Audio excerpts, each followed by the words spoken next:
కూర్చోండి. అది CM relief fund అయినా, ఎల్ఓసీలైనా, హాస్పిటల్ పని అయినా, మండలాఫీస్ పని అయినా, రైతులకు ట్రాన్స్ఫార్మర్లు కావాలన్నా, ఏదైనా ఒక రోడ్డు కావాలన్నా, మీకు ఏదైనా ఆ విషయం అర్థం కాకపోయినా నేరుగా ప్రభాకర్ గారు ఉంటారు, రోజు మీకు అందుబాటులో ఉంటారు. రాగానే మీకు మంచి భోజనం పెడతాడు. ఎంతమంది వచ్చినా రోజు భోజనం ఉంటుంది క్యాంప్ ఆఫీస్లో. ఎంతమంది వచ్చినా కూర్చోబెట్టి మాట్లాడి మీకు ప్రేమతో చేయగలిగిన అన్ని పనులు ప్రభాకర్ గారు చేసి పెడుతూ ఉంటారు.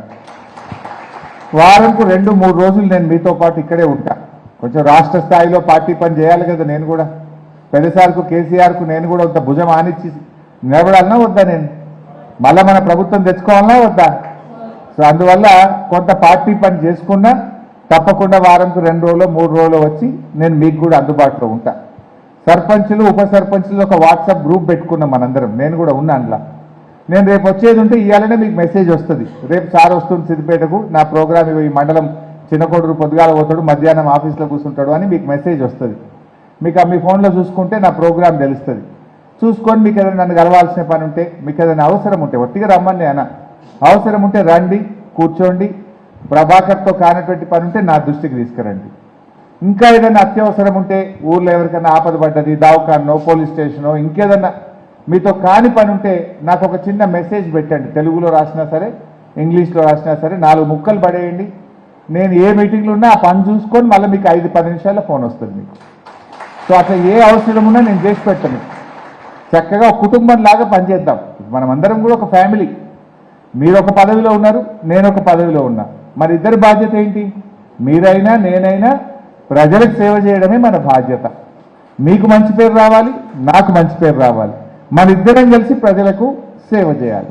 మీరు గ్రామ స్థాయిలో సేవ చేస్తారు, నేను నియోజకవర్గ స్థాయిలో సేవ చేస్తాను. మన ఇద్దరం సేవకులం. మనకు పదవి అనేది ఆభరణం కాదు, పదవి అనేది ఒక బాధ్యత. పదవి అనేటువంటిది ప్రజలకు సేవ చేయడానికి ఒక అవకాశం, ప్రజలిచ్చిన అవకాశం, ప్రజలిచ్చిన పదవిది. అందువల్ల మనము సర్పంచ్ అయినా ఎమ్మెల్యే అయినా మనము ప్రజా సేవకులం.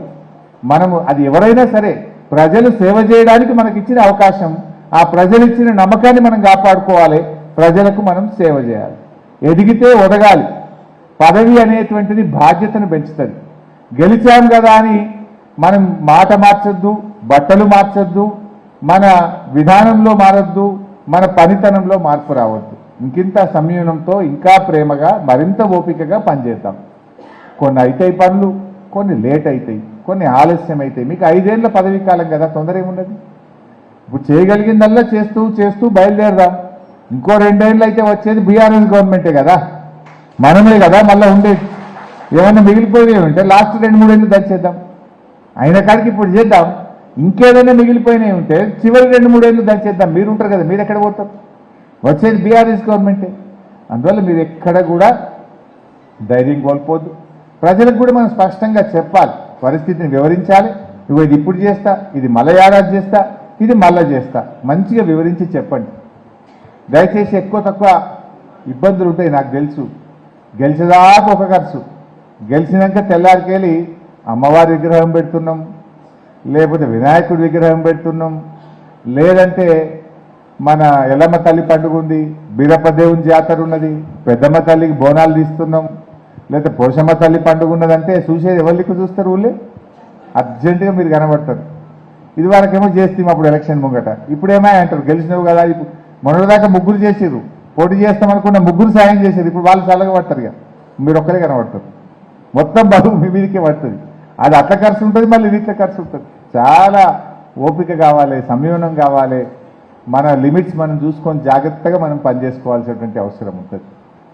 సో మీరు కూడా చక్కగా ఓపికగా జాగ్రత్తగా చేస్తూ ఉండండి. ఏదైనా అర్థం కాకపోతే నా దృష్టికి తేండి. ఎక్కడ ఏమీ అధైర్యపడకండి, బాధపడొద్దు. ఇది పదవి అనేది ఒక బాధ్యత. మంచి పేరు తెచ్చుకుంటే ఇప్పుడు ఇంతమంది డయాస్ మీద మాట్లాడేది మీరు చూసింది కదా. వీళ్ళందరూ సర్పంచులుగా మీలాగా పనిచేసి ఇలా ఉన్నతమైనటువంటి స్థానంలో ఇక్కడ కూర్చున్నారు. మీరు అట్లా ఎదగాలి. మీరు కూడా రేపు ఇంకా పెద్ద స్థాయికి రావాలని నేను మనస్ఫూర్తిగా కోరుకుంటా ఉన్నా. అవకాశం రావడం అదృష్టం, అవకాశాన్ని నిలబెట్టుకోవడం మీ చేతుల్లో ఉంటుంది. రావడం అదృష్టం, వచ్చిన తర్వాత అది మీ చేతుల్లో ఉంటుంది.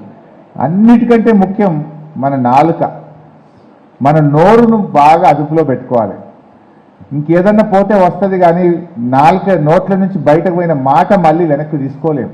పదవి పోతే వస్తుందేమో, పైస పోతే వస్తుందేమో, ఇంకేదన్నా పోతే సంపాదిస్తేమేమో, కానీ జారిన నోటి మాట తిరిగి వెనక్కి తీసుకోలేము. ఎదుటివాడి మనసు ఒక్కసారి బాధపడితే అది మళ్ళా ఆ కలుక్కుమన్నాక దాన్ని అతుకుడు చాలా కష్టమవుతుంది. అందువల్ల మాట జాగ్రత్తగా మాట్లాడండి. మాటే ముఖ్యం నా దృష్టిలో. మాట మన మర్యాద, మన నడవడి, మన పనితనం అనేది నా దృష్టిలో నాలుగోది. ముందు మాట, నడవడి, మన మర్యాదనే అన్నిటికంటే ముఖ్యమైనది. దాంతోపాటు పని ఎట్లాగూ చేస్తాం. పని చేసినా మాట జారినామనుకో, నడవడిక బాగాలేదనుకో, లాభం లేదు. కొంతమంది సర్పంచులు, నేను పేరు చెప్పను కానీ, నాతో పని చేసింది, మస్తు పని చేసింది. నేను ఎన్ని పైసలు అంటే అన్ని పైసలు ఇచ్చిన, మంత్రిగా ఉట్టి ఫుల్ పైసలు ఇచ్చిన, బాగా డెవలప్ చేసింది. ఇక అసలు కాని పనే లేదు. మళ్ళీ నిలబడ్డారు సర్పంచ్కు. ఏమైంది? 30 ఓట్లు వచ్చినాయి, 60 ఓట్లు వచ్చినాయి. మరి 20 డెవలప్మెంట్ అంతా ఇన్ని రోడ్లు వేస్తేవి, గుళ్ళు కట్టివి, కుల సంఘాలు కట్టివి, మహిళా సంఘం కట్టివి, వాటర్ ట్యాంకులు కట్టివి, బుగ్గలు వేస్తేవి, ఐమాస్క్ లైట్లు పెట్టివి, ఇన్ని చేసిన సర్పంచ్ మళ్ళీ నిలబడితే 50-60 ఓట్లు వచ్చినాయి. ఏమైందంటూ? నీ నడవడిక దెబ్బతిన్నది, నీ మాట ఎక్కడో పోయింది, నీలో ఒక అహంకారం అనే ఒక మార్పు వాళ్ళు చూసిండ్రు. నువ్వు ఎంత డెవలప్మెంట్ చేసినా బండకేసి కొట్టింది. అందువల్ల మాట మర్యాద, నడవడిక అనేది చాలా చాలా ముఖ్యమైంది. ఇందాక రవీందర్ రెడ్డి అన్నాడు, నమస్తే నమస్తే అనగానే అబ్బా నేనేమైపోయినా అనుకోవద్దు. అది ఒక నెగటివ్గా చెప్పొద్దు కానీ ముళ్ళ కిరీటం లాంటిది. పదవి అనేది అందరికీ జవాబుదారీతనం ఉంటుంది. మనకు వీఆర్ మోర్ రెస్పాన్సిబుల్. నిన్నటిదాకా నీ భార్య పిల్లలకు, నీ భర్త పిల్లలకు ఎంత టైం ఇచ్చినావో రేపటి నుంచి అంత ఇయ్యలేవు. నువ్వు ఇంట్లో కొడుకు జ్వరం వస్తుంది కానీ నీకు పదవి బాధ్యత ఉంది కనుక కొడుకు జ్వరం వచ్చినా నువ్వు పోయి పని చేయాల్సి వస్తుంది. కొన్ని సందర్భాల్లో తప్పదు. ఊళ్ళో ఎవరికో యాక్సిడెంట్ అయింది, ఊళ్ళో ఎక్కడ కులం ఏదో పండుగ ఉన్నదంటే కొడుకు జ్వరం వచ్చినా నువ్వు పని చేయాల్సి వస్తుంది. అట్లాంటి సందర్భాలు వస్తాయి ఇప్పుడు పదవిలో. ఇంట్లో భార్యకు జ్వరం ఉంటుంది, మనం పని చేయాల్సిన పరిస్థితి ఏర్పడుతుంది. అంటే పదవిలో అట్లాంటి కొన్ని ఛాలెంజెస్ కూడా ఉంటాయి. అట్లా ఎన్నో ఛాలెంజెస్ మేము కూడా ఎదుర్కొంటుంటాం. ఇంట్లో బిడ్డ బర్త్డే